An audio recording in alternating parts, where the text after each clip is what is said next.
La capacitat de renovació, de reforçament, de potenciació de la vostra organització significa un reforçament i una potenciació de l'Organització Nacional d'Iniciativa. Per tant, us desitjo que tingueu molt bona feina, estic segur que la fareu, que aquesta ciutat, que Barcelona en 30 anys ha canviat molt en positiu.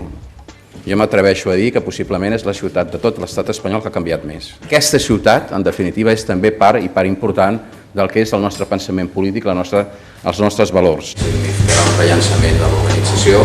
Crec que, d'altra banda, el grup municipal, molt en concret en Ricard Gomà, estan fent unes polítiques socials avançadíssimes del pla d'inclusió, que crec que també és un exemple des del punt de vista de com fer front des d'una situació de crisi a les desigualtats socials i a les polítiques socials, i estic molt satisfet del treball que el grup està fent i estic convençut que això significarà uns bons resultats de les properes eleccions municipals. Tothom sap que la persona que lidera i que és el creador d'aquestes noves i aquest gir de polítiques socials és el nostre president del grup municipal, el Ricard Gomà. Comptar amb la regidoria d'Horta-Guinardó és molt important i el nostre desig, per què no dir-ho, seria el d'aconseguir un tercer mandat al districte.